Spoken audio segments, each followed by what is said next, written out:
नमस्कार दोस्तों, जेमी गुइया के इस एपिसोड में आपका फिर से स्वागत है। आज मन बहुत ख़राब है क्योंकि आज ही सुबह मैंने वो न्यूज़ देखी जो मुंबई में घटित हुई है, जहाँ पे फैमिली के तीनों लोग एक ही साथ इस दुनिया को छोड़ के चले गए, एक मोबाइल के लिए। कितनी हैरानी की बात है कि हमारे यंग जनरेशन को क्या हो गया है। मतलब या तो पीयर प्रेशर है या इतना एडिक्शन है कि मतलब माँ-बाप कह रहे हैं आपसे, ईएमआई ज़्यादा हो रही है बेटा, किसी तरह से अरेंज कर देंगे, और आप नचा रहे हो पब्लिक को। आई एम सॉरी टू से, मुझे उस बच्चे के लिए ज़रा भी तकलीफ नहीं है। आप लोगों को सुन के बहुत अजीब लगेगा पर मुझे नहीं तकलीफ हुई कि आप इतने यहाँ से, आपको समझ ही नहीं है कि बाप आपको गुज़ारिश कर रहा है, माँ गुज़ारिश कर रही है कि नहीं हमारे पास पैसे। मतलब आप इतने ज़्यादा क्रूअल हो गए हो अपनी चीज़ों को पाने के लिए। क्या करते हो आप लोग माँ-बाप के लिए? ऐसा क्या करते हो आप अपने माँ-बाप के लिए कि वो आपके लिए ये सब करें?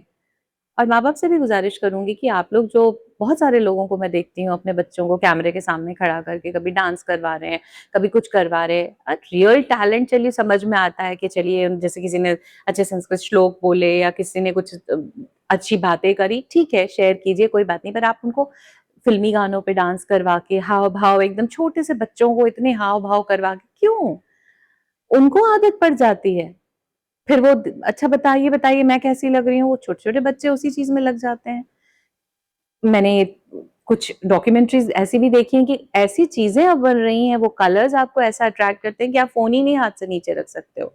गेम है, तो गेम में आप इतने एडिक्टेड हो जाते, क्या कर रहे हो? उड़ा रहे हो गाड़ियाँ, मार रहे हो एक-दूसरे को, गन चला रहे हो। क्या एडिक्शन है?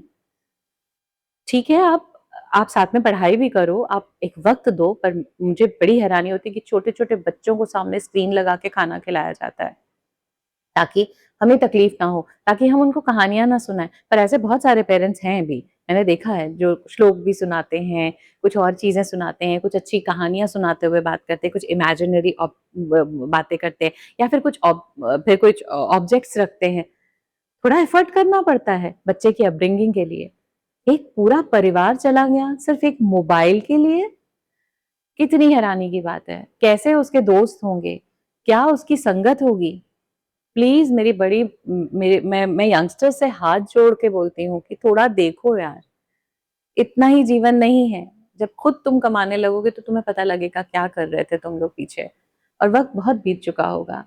क्या पता, मान लीजिए ये हादसा ऐसा हो जाता कि किसी तरीके से वो बच्चा ऐसे हो जाता और फादर गिर जाता, तुम जीवन भर मुँह दिखाने लायक नहीं रहते। और उसके पीछे उसकी माँ भी, उसको लगा होगा मेरा संसार उजड़ गया, उसको तो मेरे ख्याल से सोचने की भी मौका नहीं मिला होगा। एक पल में क्या हो गया जीवन का। प्लीज़ देखो, प्लीज़ देखिए कि आप लोग कहाँ जा रहे हैं। प्लीज़ देखिए अपने बच्चों की अपब्रिंगिंग पे बहुत ध्यान दीजिए, और प्लीज़ यंगस्टर्स, प्लीज़ देखो कि किन छोटी मतलब मटीरियलिस्टिक चीज़ों के लिए आप अपने माँ-बाप की ज़िंदगी दूभर कर देते हो, और कहाँ-कहाँ से वो लोग अरेंज करके लाते होंगे। ऐसे हादसों से देख के तो मेरे ख्याल से माँ-बाप को और स्ट्रिक्ट हो जाना चाहिए। I am really sorry to say that, क्योंकि नहीं समझ पा रहे हैं ये लोग। बड़े दुखी मन से थैंक यू सो मच। फिर मिलते हैं।